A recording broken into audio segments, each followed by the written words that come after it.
الحمدللہ نحمدہ ونصلی علی رسولہ الکریم۔ آج ہمارا 11واں لیکچر ہے اور آج سے ہم باقاعدہ قرآن مجید کی تفسیر کو یعنی قرآن سے پڑھنے کا ہم آغاز کر رہے ہیں۔ اور اس میں آپ پہلے تو میں بتا دوں، کیونکہ سب سے زیادہ 30واں پارہ پڑھا اور سنا جاتا ہے، نماز میں بھی آپ 30ویں پارے کی زیادہ تر تلاوت سنتے ہیں، تو اور 30ویں پارے میں بھی آخری 10 صورتیں زیادہ پڑھی جاتی ہیں، تو ہم نے یہ ارادہ کیا ہے کہ ہم آخری 10 صورتوں سے شروع کرتے ہیں۔ الم تری کیف فعل ربک باصحاب الفیل۔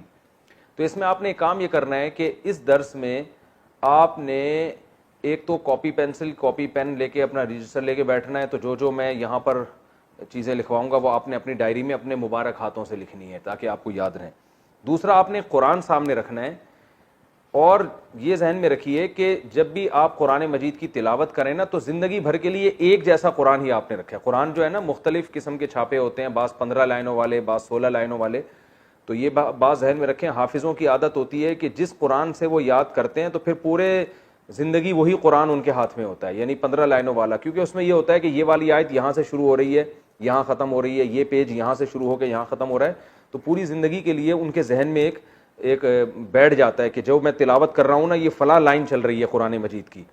تو جیسے حافظ قرآن مجید ایک جیسا رکھتے ہیں ہمیشہ کے لیے، میں نے 15 لائنوں والے قرآن سے حفظ کیا ہے تو میں ہمیشہ 15 لائنوں والے قرآن پہ ہی تلاوت کرتا ہوں، اور اپنے بچوں کو بھی میں نے، جو میرے بچے حفظ کر رہے ہیں اللہ تعالیٰ ان کو حافظ بنائے، ان کو بھی میں نے 15 لائنوں والے قرآن پہ لگایا ہے تاکہ مجھے سننے میں بھی آسانی ہو۔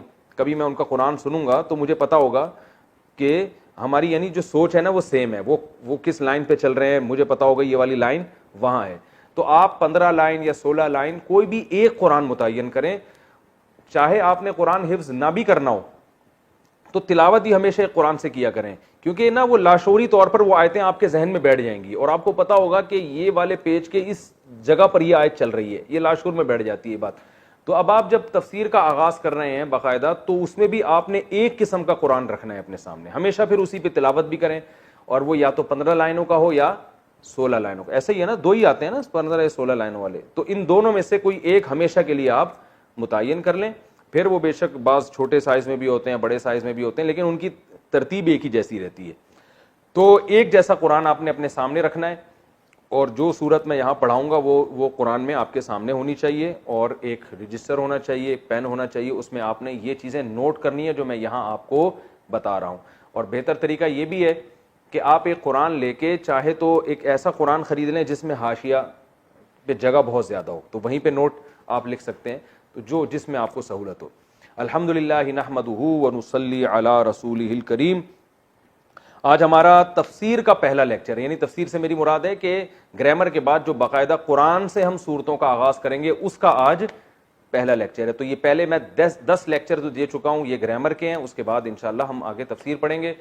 تو آج ہی آپ کو اندازہ ہو جائے گا کہ میرا تفسیر پڑھانے کا انداز کیا ہوگا۔ پہلے جو گرامر کا حصہ ہے وہ ہوگا، اس کے بعد میں انشاءاللہ اس سورت کا ترجمہ اور تفسیر بیان کروں گا۔ پہلی سورت جو آج ہم پڑھیں گے وہ ہے الم تری کیف فعل ربک باصحاب الفیل۔ پہلے ہم اس کو حل کرتے ہیں کہ اس کا لفظی ترجمہ کیا بنتا ہے۔ پہلا لفظ ہے الم تری۔ الم تری میں علم کیا ہے؟ آ جو ہے نا عربی میں آ، یہ سوال کے لیے آتا ہے، کوشچن مارک ہے۔ یہ کوشچن مارک تو نہیں کہہ سکتے کہ یہ سوالیہ ایک جملہ ہے، ٹھیک ہے نا، جیسے اردو میں کہتے ہیں کیا۔ علم، علم کا آ کا معنی کیا ہے؟ کیا، ٹھیک ہے۔ انتا زیدن، کیا تم زید ہو؟ اگر آپ کہیں گے انتا زیدن تو مطلب کیا ہے؟ تم زید ہو۔ انتا زیدن کا مطلب کیا تم زید ہو؟ کتنی مختصر زبان ہے نا، آ لگا دیا۔ آ کا معنی کیا ہے؟ لم کا معنی کیا ہے؟ کل میں نے آخری جو لیکچر تھا نا ہمارا گرامر کا، اس میں بتایا تھا نم کس کے لیے آتا ہے؟ لم نفی، نفی کے لیے۔ یہ ترا کیا ہے؟ اس کو سمجھیں۔ میں نے کہا تھا نا اردو کے الفاظ ہی استعمال ہو رہے ہیں، یعنی اردو میں ہوتے ہیں، تو ترا بھی اردو میں ہے، اصل میں یہ تھا تر ایو۔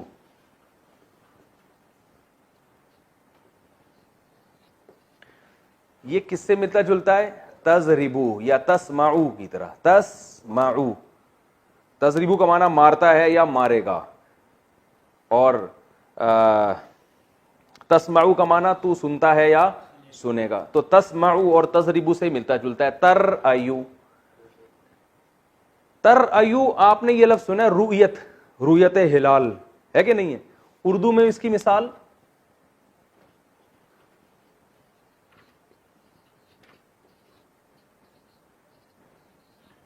رؤیت ہلال، ٹھیک ہے. اردو میں اس کی مثال کیا ہے؟ رؤیت ہلال. رؤیت کا معنی دیکھنا، کھلی آنکھوں رؤیت ہوئی ہے، ٹھیک ہے نا. تو ترایو تم دیکھتے ہو یا دیکھو گے، ٹھیک ہے. اب ہوا یہ ہے، میں نے آپ کو ایک بات بتائی تھی کہ الف واو اور یا اور دو حرف ایک جیسے جب کسی میں آئیں گے تو صیغے کی شکل کو گڑبڑ کر دیں گے یہ. تو ترایو اس کو جب شروع میں لم لگتا ہے نا، دیکھیں تضربو مارتا ہے یا مارے گا، تو جب اس میں ہم نفی میں لے کے جائیں گے، لم لگاتے ہیں نا شروع میں، تو یہ بن جاتا ہے لم تضرب، یعنی با کے پیش کی بجائے یہاں جزم آ جاتا ہے. یہ گرامر کا اصول ہے. لم جب لگے گا تو آخر میں کیا آ جائے گا؟ جزم آ جائے گا، ٹھیک ہے.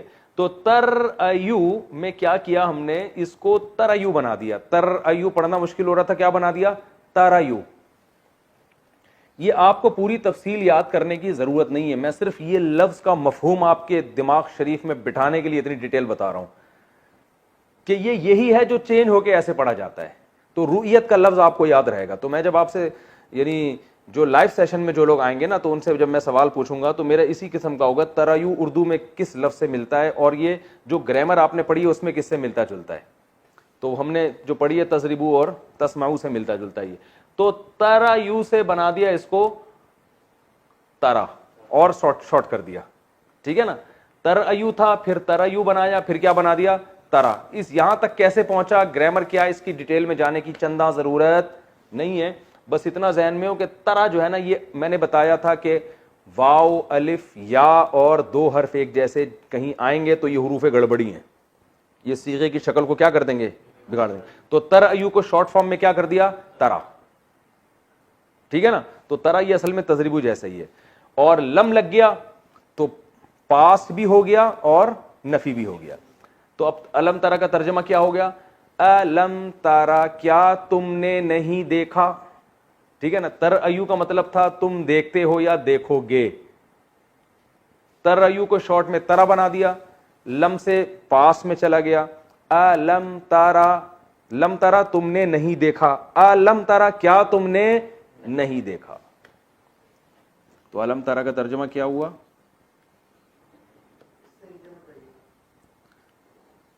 کیا تم نے یا آپ نے، یہ آپ لوگ جب اپنے مبارک ہاتھوں سے لکھیں گے نا اپنے رجسٹر میں، اپنے خود مبارک ہاتھوں سے، تو پھر آپ کو زیادہ اچھی طرح سے سمجھ میں آئے گا. الم ترا کیا آپ نے نہیں دیکھا، یہ ترجمہ ہو گیا نا.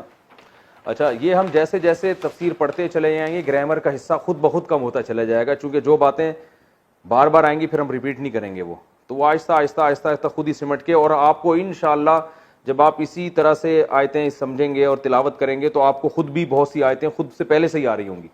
تو پھر انشاءاللہ ہٹو بچوں والا کام کچھ وقت کے بعد جا کے ہو جائے گا. الم ترا کیف فعل،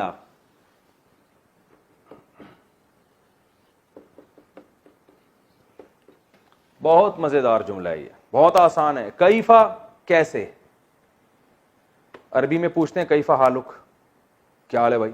اردو میں لفظ ہے کیفیت، بتائیں. کیفیت ہے نا، یعنی کیسا، کیا بخار کی کیفیت تو بتائیں آپ. یار میری تو بڑی عجیب کیفیت تھی یہ منظر دیکھ کر. کیفیت کا مطلب حالت، یعنی کیسا تھا میں، یہ بڑی عجیب تھی، عجیب چیز تھی. تو کیفا کا معنی کیسا، کیفا حالک سے آپ کو رہے گا. کئی اردو میں اس کی مثال ہے، یعنی یہ عربی کا لفظ اردو میں بہت استعمال ہوتا ہے نا، کیفا حالک، کیا حال ہے بھائی جان، ٹھیک ٹھاک ہو. کیفا کا معنی کیسا. فعلا فعل سے نکلا ہے، اردو میں استعمال ہوتا ہے، فعل کام کو کہتے ہیں. فعلا کس سے ملتا جلتا ہے؟ ضربا. فعلا جیسے، ضربا کا معنی اس نے مارا، فعلا کا معنی اس نے کیا. ربو کا، رب کا معنی، رب کا معنی تو ربو کا تیرا رب, جیسے میں نے بتایا غلام زیدن, زید کا غلام, تو ربو کا تیرا رب. کتنا آسان ہے اور رہ کیا گیا بھائی, بالکل سیم اردو. کیف فعل ربک, کیسا کیا تیرے رب نے, باصحاب الفیل,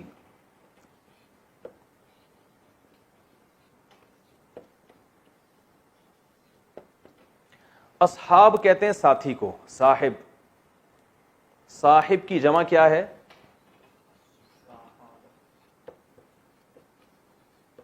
اصحاب, ٹھیک ہے نا. قول کی جمع اقوال آتی ہے نا, اقوال ہیں, بزرگوں کے اقوال بھی ہوتے ہیں, تو قول کی جمع اقوال, تو اقوال افعال کا جو لفظ ہے نا یہ پلورل کے معنی میں آتا ہے.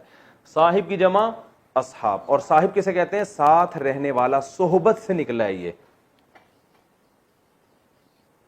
صحبت سے نکلا ہے یہ, ٹھیک ہے. اردو میں لفظ صحبت کا معنی ساتھ رہنا, بھائی بزرگوں کی صحبت اٹھانی چاہیے, ان کے ساتھ رہنا چاہیے. تو صاحب ساتھ رہنے والا, تبھی قرآن میں آتا ہے نا یوم یفر المرء من ابیہ, انسان اپنے باپ سے دور بھاگے گا, و امہ و ابیہ, اپنی اماں سے اپنے باپ سے دور بھاگے گا, اپنے بھائی سے دور بھاگے گا, و صاحبتہ, اپنے ساتھ رہنے والی سے بھی دور بھاگے گا. تو اللہ نے بیوی کو کیا کہا, صاحبہ, ساتھ رہنے والی. اس سے پتہ چلتا ہے کہ انسان ہر ایک سے دور ہوتا ہے, مگر جہاں بھی دنیا میں سفر کے لیے جاؤ گے تو بیگم کو ساتھ لے جایا کرو, کیونکہ اللہ نے اس کو ڈیفائن یہ کیا ہے کہ صاحبہ ہے, پھلترو کی طرح اب یہ چپک گئی ہے تمہارے ساتھ, ٹھیک ہے نا. لوگ کہتے ہیں نا یار یہ ہم جہاں بھی جا رہے ہوتے ہیں میرے پیچھے, یہ ہمیشہ میں نے کہا بھائی اب جب شادی ہو گئی تو پھلترو کی طرح اب یہ تمہارے ساتھ چپک گئی ہے, اب تم جہاں جاؤ گے یہ تمہارے ساتھ ساتھ جائے گی, اور اس کو جانا چاہیے کیونکہ یہ صاحبہ ہے. صاحب کی مؤنث کیا آتی ہے, صاحبہ. تو اس کو والا بھی کہتے ہیں, جو آپ کے ساتھ ہوتا ہے, آپ والا ہوتا ہے نا. ارے گولے گنڈے والا کسے کہتے ہیں, جو گولا گنڈے کی دکان ہر وقت گولا گنڈا ساتھ لے کے گھوم رہا ہو نا. سبزی والا, جو سبزی کو ہر وقت ساتھ لے کے گھوم رہا ہو. تو گول گپے والا جو ہر وقت. تو صاحب کسے کہتے ہیں, والے کو, والا, دودھ والا, صاحب الملک, ٹھیک ہے نا, ٹھیک ہے نا. تو صاحب اللبن, ٹھیک ہے نا, صاحب المال, مال والا. تو اصحاب میں نے والا. فیل کسے کہتے ہیں, ہاتھی کو. یہ لفظ اردو میں استعمال نہیں ہوتا, تو کچھ خود بھی یاد کر لیا کریں. آپ اس فیل کے لفظ میں اچھا فیل محسوس نہیں کر رہے ہوں گے کیونکہ اردو میں اس کی مثال نہیں ملتی. تو فیل کہتے ہیں ہاتھی, ایلیفنٹ, ٹھیک ہے نا. کتنا آسان ہو گیا. کیف فعل ربک, با کا معنی ساتھ, جیسے ہم کہتے ہیں نا بسم اللہ الرحمن الرحیم. جب ہم سورہ فاتحہ پڑھیں گے نا تو وہاں پھر میں بسم اللہ کو بھی ڈیفائن کروں گا, اللہ کے نام کے ساتھ. تو با کا معنی کیا ہے, ساتھ. یہ اپنی ڈائریوں میں آپ لوگ نوٹ کرتے رہیں. تو الم تارا کیف فعل ربک, آپ نے دیکھا نہیں کہ آپ کے رب نے کیسا کیا, بی اصحاب الفیل, ہاتھی والوں کے ساتھ. اصحاب کا معنی کیا ہو گیا, والے, ٹھیک ہے نا, جو ہاتھی لے کر آئے تھے, جو ہاتھیوں کے ساتھ تھے. ہاتھی والوں کے ساتھ آپ کے رب نے کیسا کیا. الم تارا, آپ نے دیکھا نہیں, ٹھیک ہے نا. تفسیر تو بعد میں ہوگی نا, پہلے میں اس کو حل کر دوں. الم یجعل کیدہم فی تضلیل,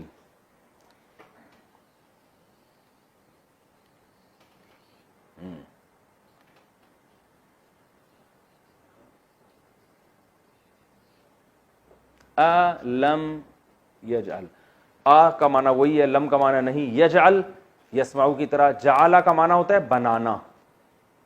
جعل کا معنی کیا ہوتا ہے, بنانا. تو یجعل بناتا ہے, لم یجعل نہیں بنایا.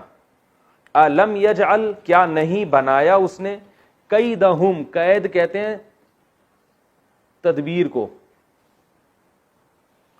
قید کسے کہتے ہیں, جو چالاکیاں اور تدبیر ہوتی ہے نا, مکائد الشیطان, اردو میں یہ لفظ استعمال ہوتا ہے مگر بہت گاڑی اردو میں استعمال ہوتا ہے, شیطان کی بری تدبیریں. تو قید کسے کہتے ہیں, بری تدبیر, تدبیر جو بری ہو. تضلیل, فی کا معنی میں ہوتا ہے نا, 100% کہتے ہیں نا. فی کسے کہتے ہیں عربی میں کو, ان.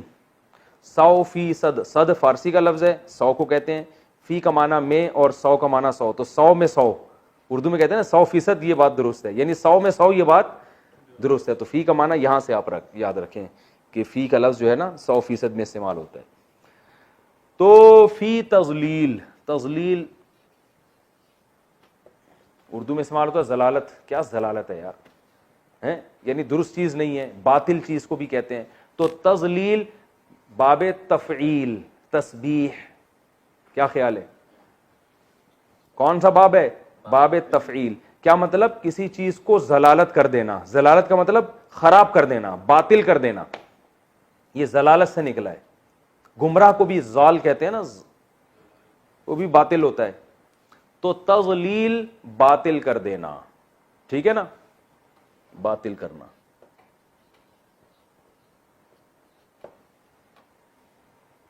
ٹھیک ہے. اردو میں اس کی مثال ضلالت. خوردبین بھی لے کے بیٹھا کریں آپ لوگ اپنے ساتھ، ٹھیک ہے نا. بعض دفعہ چھوٹے الفاظ لکھتا ہوں تو ایک بڑے نمبر کا چشمہ لگایا، وہ دیکھا. ٹھیک ہے، ہمارا اسٹائل یہی ہے بھائی. سمجھ میں آ رہا ہے؟ ٹھیک ہے، نہیں آ رہا تو نکلو پتلی گلی سے. الم یجعل کیدہم، ہم آپ نے ضمیر پڑھی ہے، پروناؤن. کیدہم ان کی، بھائی غلام زید، غلام زیدن زید کا غلام، تو کیدہم ان کی تدبیر. اللہ فرماتے ہیں الم یجعل کیا نہیں بنایا اس اللہ نے، اللہ کی بات ہو رہی ہے نا، کیدہم ان کی بری تدبیر کو، فی تضلیل باطل کرنے میں. یعنی کیا اللہ نے ان کی تدبیر کو باطل نہیں کر دیا؟ یہ اس کا بامحاورہ ترجمہ ہوگا. کیا آپ نے نہیں دیکھا کہ تیرے رب نے ہاتھی والوں کے ساتھ کیا کیا؟ کیا اس رب نے ان لوگوں کی تدبیر کو باطل نہیں کر دیا؟ یعنی ان کی تدبیر کو ضلالت میں نہیں ڈال دیا، ٹھیک ہے نا، ان کی تدبیر کو باطل ہونے میں نہیں ڈال دیا. تو ایک ہوتا ہے لفظی ترجمہ، ایک ہوتا ہے حاصل یعنی بامحاورہ سلیس ترجمہ. وہ کیا ہے کہ کیا اللہ نے ان کی تدبیر کو خراب نہیں کر دیا. وَأَرْسَلَ عَلَيْهِمْ طَيْرًا أَبَابِيلَ. زبردست.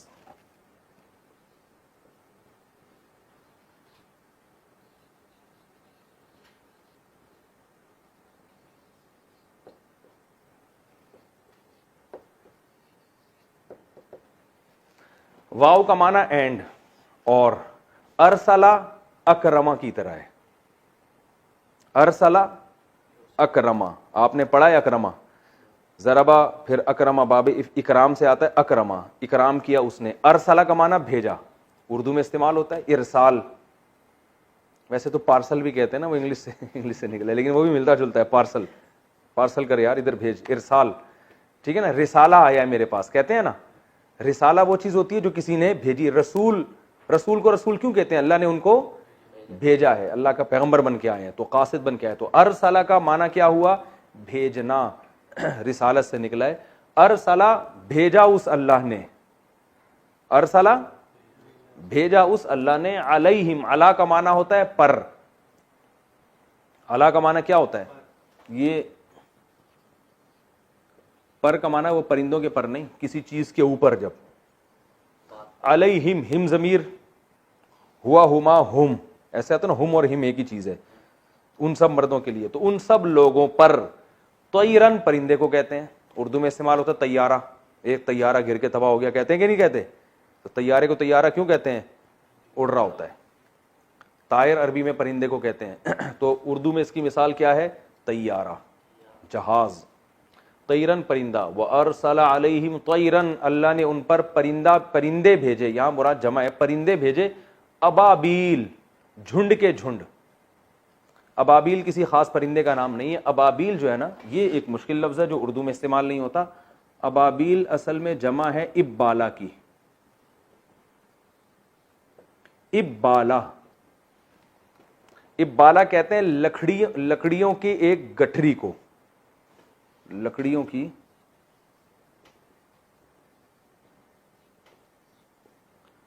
گٹھڑی، گٹھری ہوتا ہے، گٹھڑی ہوتا ہے، گٹھری، بس جو بھی ہوتا ہے، جس قوم میں جو ہے وہ یہاں ڈال دیے گا. ٹھیک ہے نا. گٹھری ابالا کہتے ہیں. یہ تھوڑا مشکل لفظ ہے، اردو میں استعمال نہیں ہوتا. لکڑیوں کی گٹھری. اس کی جمع آتی ہے ابابیل. جمع کیا ہے؟ ابابیل. ٹھیک ہے نا, تو لکڑیوں کی گٹھریوں کا ایک پورا مجموعہ. ٹھیک ہے نا. تو اللہ فرماتے ہیں اللہ نے ان پہ پرندے بھیجے, یعنی گویا پوری, یہاں مراد لکڑیوں کی گٹھریاں نہیں ہے, کیونکہ پرندوں کا ذکر ہو گیا تو مراد کیا ہو گیا, پرندوں کی پوری گٹھریاں. اب یہ قرآن کی بلاغت ہے کہ پرندوں کو گٹھریوں سے تعبیر اس لیے کیا کہ جیسے گٹھریاں لکڑیوں کی جو گٹھیوں کو باندھ کے اکٹھا کرتے ہیں نا, تو ایک دوسرے میں گھسی ہوئی ہوتی ہیں, تو اتنے زیادہ پرندے تھے گویا ایک دوسرے میں گھسے ہوئے. تو ان کی ایک گٹھری نہیں بلکہ ابابیل گٹھریاں, یعنی پرندوں کے غول کے غول. ایک غول تو ایک گٹھری ہو گیا نا, اور بہت سارے غول گٹھریاں. تو اس لیے اس کا ترجمہ کیا کیا جاتا ہے, اللہ نے ان پر پرندے بھیجے غول کے غول. داغا دے. مزہ آیا ترجمہ میں؟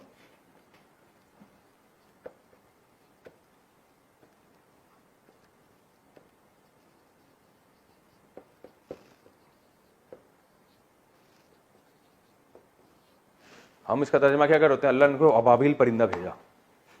ٹھیک ہے نا. تو اللہ نے ان پر پرندے بھیجے غول کے غول, پورے غول کے غول پرندوں کے آ رہے تھے, جو سبز, اور روایت میں ملتا ہے سبز اور نیلے رنگ کے کچھ چھوٹے چھوٹے اتنے پدے پدے سے پرندے تھے وہ. وَأَرْسَلَ عَلَيْهِمْ طَيْرًا أَبَابِيل. ٹھیک ہے, آگے ہے ترمیہم.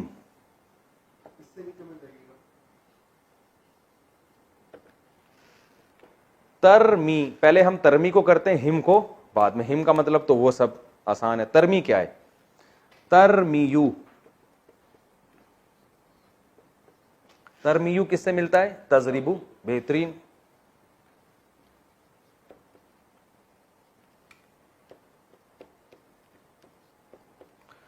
تضریبو جو ہے نا, مارتا ہے یا مارے گا. اور تضریبو ایک اور معنی میں بھی آتا ہے, گردان پڑھ لیتا ہوں پوری. یضربو, یضربانی, یضربونا. تضربو ہے نا, عورت کے لیے استعمال ہوتا ہے نا, وہ مارتی ہے یا مارے گی. تو ترمی وہ پھینکتی تھیں. تو اصل میں یہ مؤنث کا صیغہ اس لیے استعمال کیا کہ یہ خوب سمجھ لیں کہ عربی میں جمع کے لیے بھی مؤنث کا صیغہ استعمال ہوتا ہے. گویا وہ پوری ایک جماعت تھی پرندوں کی, جس کو اللہ نے واحدہ مؤنثہ سے تعبیر کیا ہے کہ وہ پھینک رہی تھی جماعت. یعنی یہ پرندوں کی ایک جماعت, ترمی وہ جماعت پھینک رہی تھی. ٹھیک ہے. اب آپ کہہ سکتے ہیں کہ مضارع تو حال اور فیوچر کے معنی میں استعمال ہوتا ہے نا, یہ تو پاسٹ کی بات ہو رہی ہے. تو اصل میں پیچھے ساری بات پاسٹ کی ہو رہی ہے, تو اس میں جب مضارع کا آئے گا تو اس سے مراد پاسٹ ہی ہوگا. لیکن ایسے جیسے گویا اللہ اس زمانے میں جا کر اس کو حال کے طور پہ بیان کر رہے ہیں, گویا ابھی یہ کام ہو رہا ہے. تو زیادہ گہرائی میں جانے کی ضرورت نہیں ہے, سمجھ میں آگے ٹھیک ہے, نہیں ہے تو بھی ٹھیک ہے. ترمی کا مطلب وہ پھینک رہے تھے, کیونکہ پیچھے ساری بات پاسٹ کی ہو رہی ہے, تو گویا وہ منظر آپ اپنی آنکھوں سے دیکھ رہے ہیں کہ وہ پھینک رہے ہیں گویا. حالانکہ ماضی میں کام ہوئے, لیکن اللہ تعالیٰ اس کو حال کے قریب لے کر آ رہے ہیں. یہ بلاغت کی بات ہے.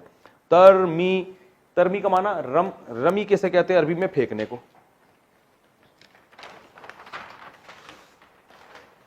رمی کسے کہتے ہیں؟ رمی کا لفظ استعمال ہوتا ہے.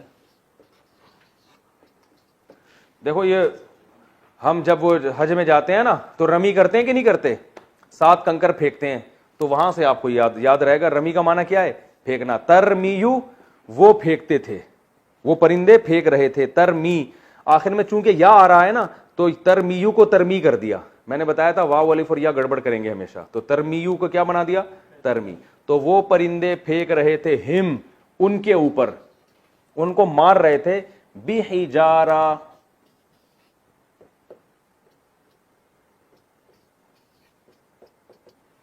پتھر کے ساتھ. ہجارہ عربی میں کہتے ہیں پتھر کو, حجر بھی کہتے ہیں نا. حجر کسے کہتے ہیں؟ یہ لفظ اردو میں تو استعمال نہیں ہوتا. حجر, حجر اسود زندہ آباد اردو میں استعمال ہو رہا ہے بھائی. حجر اسود کالا پتھر, تو حجر کسے کہتے ہیں؟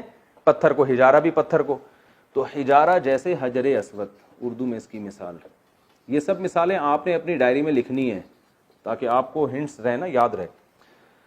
ہجارہ پتھر, بی کا معنی 7. سجیل, من کا معنی سے, من سجیل, من کا معنی, یہ لفظ بہت زیادہ استعمال ہوگا. من کا معنی کیا ہے؟ سے. سجیل یہ لفظ اردو میں استعمال نہیں ہوتا. اس کا ترجمہ میں آپ کو بتاتا ہوں. سجیل کہتے ہیں مٹی کا بنا ہوا, جو سخت مٹی کا بنا ہوا پتھر ہوتا ہے نا, جو آگ میں جلا کے جس کو پتھر جیسا بنا دیا ہو, اس کو کہتے ہیں. ٹھیک ہے نا, مٹی گوندی ہوئی سخت پتھر کی طرح آگ میں پکی ہوئی.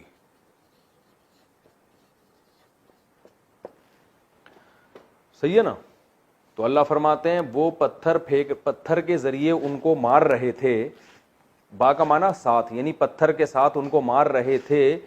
ایسے پتھر من سجیل, جو سخت مٹی کے کنکر جو ہوتے ہیں نا پکے ہوئے, اس کی جنس میں سے تھے, اس کی قسم میں سے, یعنی ان پتھروں میں سے وہ پتھر تھے. تو اللہ نے ان کے ہاتھ میں پرندوں کی چوچوں میں چھوٹے چھوٹے نا, مفسرین نے لکھا ہے کہ مسور کی دال کے برابر یا چنے کی دال کے برابر پکی ہوئی مٹی کے سخت جیسے پتھر ہوتے ہیں نا, وہ چھوٹے چھوٹے کنکریاں اس پہ پھینکتے تھے وہ ان کے اوپر. ایسی فائرنگ ہو رہی تھی ان کے اوپر اتنی چھوٹی چھوٹی چیزوں کے ذریعے. ترمیہم, وہ پھینک رہے تھے, بحجارتن, ان کو مار رہے تھے پتھر کے ساتھ, ایسے پتھر جو مٹی کی بنے ہوئے پتھر تھے. ٹھیک ہے نا. آگے فجعلہم,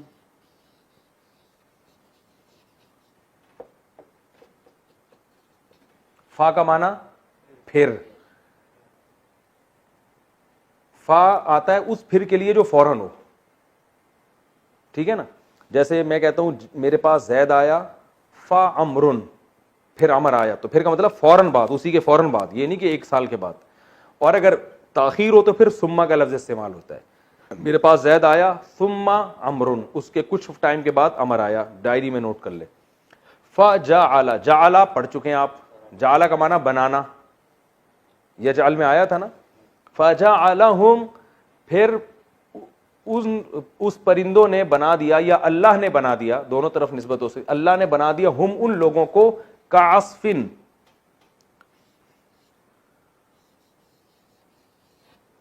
کاف کا معنی ہوتا ہے طرح. جیسے ہم کہتے ہیں زیدن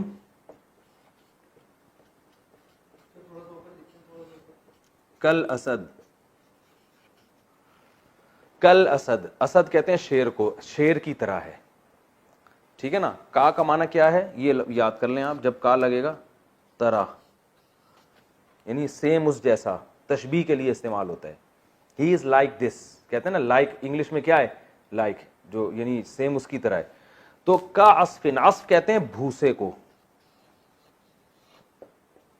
گائے کا جو چارہ ہوتا ہے نا عصف, اس کو کہتے ہیں چارہ, بھوسا. یہ لفظ اردو میں استعمال نہیں ہوتا.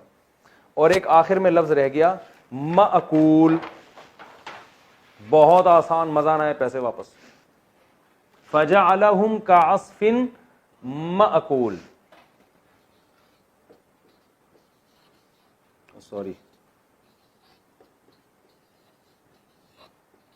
مأکول, مأکول کیا ہے عقل سے. عقل کسے کہتے ہیں کھانا, عقل و شرب کہتے ہیں نا. تو اکالا ماضی ہے ضربا کی طرح, یأکلو ینصرو کی طرح,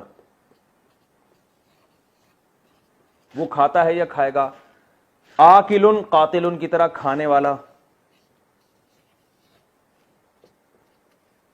اور مأکولن مقتولن کی طرح, جس کو کھایا جائے.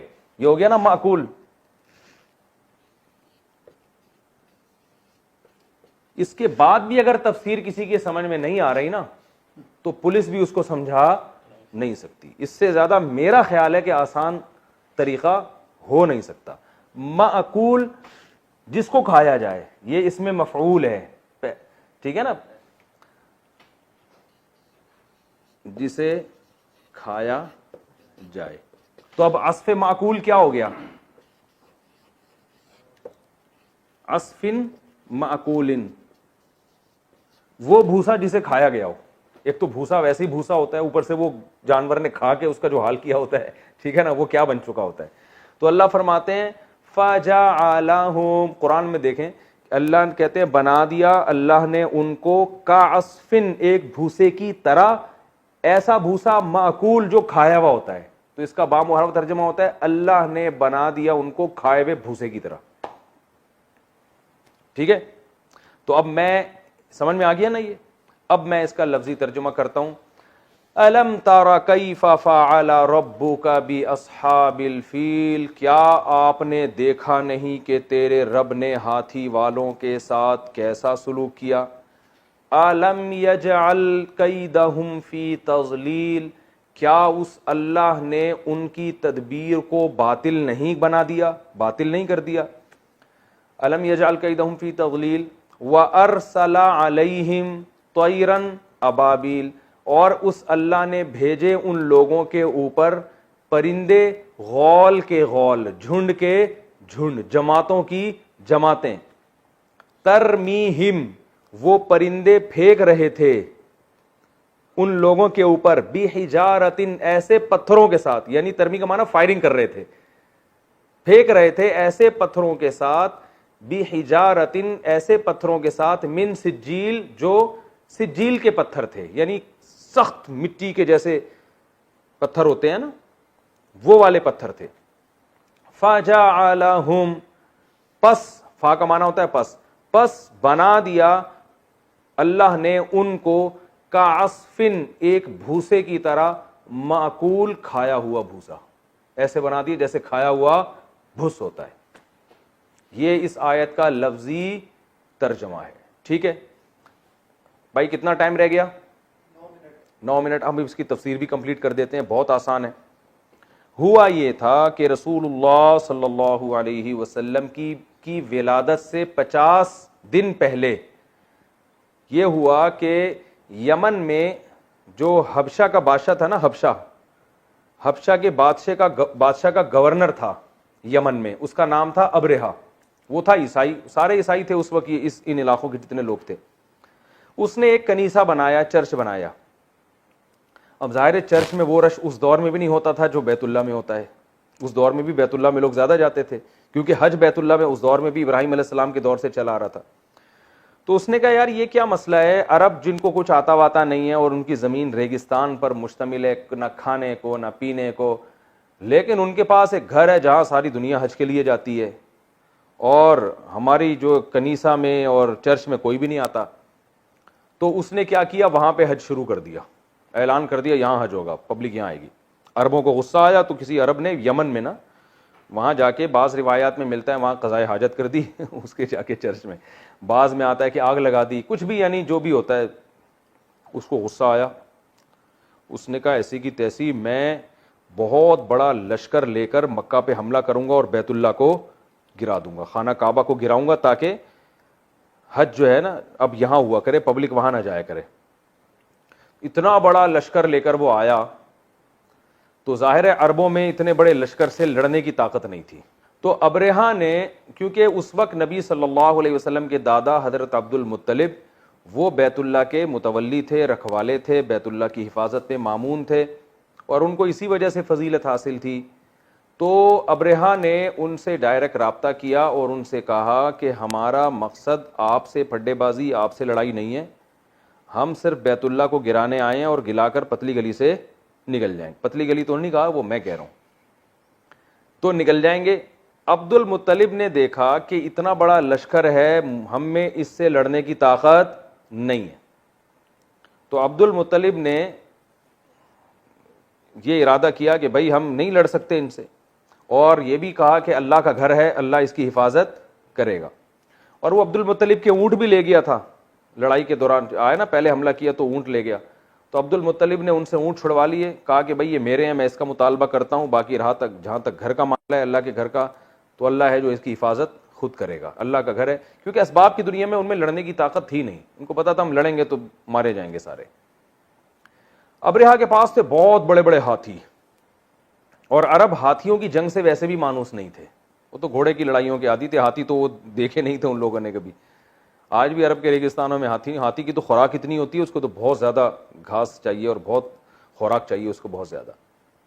تو جب وہ طائف کے راستے سے آ رہا تھا تو انہوں نے وادی محصر میں پڑاؤ ڈالا، اور عبد المطلب اپنے جو ہے نا لوگوں کو لے کر پہاڑوں کے کناروں پہ چلے گئے کہ دیکھیں اللہ اپنے گھر کی کیسے حفاظت کرتا ہے. تو جب وہ وادی محصر پہ انہوں نے پڑاؤ ڈالا تو کیا ہوا کہ اللہ تعالیٰ نے یہ پرندے بھیجے جس کا اللہ قرآن میں تذکرہ کر رہے ہیں. الم تری کیف فعل ربک باصحاب الفیل. اے نبی، اس سے خطاب نبی کو بھی ہو سکتا ہے، جو بھی قرآن کی تلاوت کر رہا ہے ہر ایک کو خطاب ہو سکتا ہے کہ کیا تو نے دیکھا نہیں. ترا کا معنی کیا تم نے دیکھا نہیں کہ رب نے اصحاب فیل والوں کے ساتھ کیا کیا. دیکھا کا لفظ اس سے استعمال کیا کہ یہ اتنا متواتر واقعہ تھا کہ گویا جس نے نہیں بھی دیکھا اس نے اپنی آنکھوں سے دیکھا ہے، کیونکہ بہت بڑا واقعہ ہوا تھا تو اس وقت بہت زیادہ شہرت ہو گئی تھی اس واقعے کی. جب کیونکہ اللہ نے جو پرندے بھیجے نا چھوٹے چھوٹے، انہوں نے جب کنکر مارے تو وہ کنکر ان کے پوری سر سے گھس کے نیچے تک آر پار ہو جاتے تھے اور ان کو ایسا جسم گلنے لگتا تھا، سڑ جاتا تھا پورا، جیسے کھایا ہوا بھوس اللہ نے مثال دی نا مردہ لاشیں. تو ان میں بہت سارے تو مر گئے، بہت سارے بھاگ گئے. تو اللہ نے بھاگنے میں بھی ان کو اس لیے بھاگنے دیا کہ کچھ جا کے اپنی قوم کو بتائیں کہ ہمارے ساتھ حشر کیا ہوا ہے. تو جو بھاگے وہ بھی بالآخر کچھ وقت کے بعد بیماری میں، وبا میں مبتلا ہو کر، یعنی اسی سے ایک ایسے جراثیم ان کے باڈی میں پھیل گئے، وہ بھی مر گئے. اور مدینہ میں بہت سے لوگ تھے جو مکہ میں جو اس کے لشکر کے بچے ہوئے لوگ تھے وہ نابینا ہو گئے تھے. اور احادیث میں یہ بات ثابت ہے، صحابہ بیان کرتے ہیں جن صحابہ نے ان کو دیکھا کہ وہ کہتے ہیں ہم نے ان کو مکہ کی گلیوں میں بھیک مانگتے ہوئے دیکھا. کچھ نابینا ہو گئے، اندھے ہو گئے، بعض کے گوشت گل گئے. تو بہت بڑی تعداد تو ہاتھیوں سمیت مر گئی، کچھ تعداد بھاگ گئی، کچھ مکہ میں ہی رہ گئی، وہ بھاگنے کے قابل بھی نہیں بچی. تو ان کو عربوں نے بھی دیکھا. تو یہ واقعہ بہت تواتر کے ساتھ عرب میں مشہور تھا. اور اسی کے 50 دن کے بعد آپ صلی اللہ علیہ وسلم کی ولادت، یہ واقعہ محرم میں ہوا اور آپ کی ولادت ربیع الاول میں ہوئی ہے.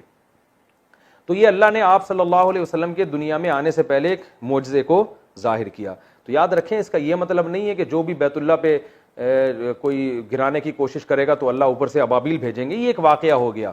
تو ورنہ دنیا یہ اسباب کی دنیا ہے، کبھی اللہ معجزہ دکھاتے ہیں کبھی نہیں دکھاتے. اس کے بعد بیت اللہ پر حملے ہوئے ہیں جو بیت اللہ باقاعدہ ڈھایا ہے. بعض جو ہے وہ بنو امیہ کی خلافت کے دور میں جب حضرت عبداللہ بن زبیر کی خلافت قائم ہوئی تو عبداللہ بن زبیر کی جو خلافت ہے اس کو ختم کرنے کے لیے جو بنو امیہ کے لوگوں نے حملہ کیا اس میں بیت اللہ بھی کی دیواریں بھی گری تھیں. تو یہ اس لیے کہہ رہا ہوں کہ ایتھیس اور جو مذہب مخالف لوگ ہیں وہ یہ کہہ سکتے ہیں کہ بیت اللہ کو اللہ نہ کرے کوئی گرانا چاہے تو کوئی اوپر سے فرشتے نہیں آتے. تو اللہ نے کبھی نہیں وعدہ کیا کہ جب بھی کچھ ایسا کرو گے تو فرشتے آئیں گے. حدیث میں آتا ہے قرب قیامت میں بیت اللہ کو ڈھا دیا جائے گا، حج بند ہو جائے گا. تو لیکن کبھی اللہ اپنی قدرت دکھا دیتا ہے. تو اس لیے بیت اللہ کی حفاظت ہماری ذمہ داری ہے. ایسا نہیں ہے کہ ہم بھی عبد المطلب کی طرح کہ بھائی اللہ بچائے گا، تو وہ تو ٹھیک ہے اللہ نے بچا لیا، لیکن اللہ نے ہمیں مکلف بنایا کہ بیت اللہ کی طرف کسی کو ٹیڑھی آنکھ اٹھانے مت دو. اور اگر کوئی حملے کی کوشش کرتا ہے تو ہم نے ابابیل کا انتظار نہیں کرنا، ہم نے جا کے بچانے کی کوشش کرنی ہے، کیونکہ یہ دنیا دار الاسباب ہے. یہاں جو اسباب میں جو کچھ ہوتا ہے وہ ہوگا یہاں پہ. تو کبھی اللہ اپنا قدرت ظاہر کر دیتے ہیں، تو جیسے یہاں اللہ نے ظاہر کی تاکہ اس بیت اللہ کی عظمت اور زیادہ دلوں میں بیٹھ جائے.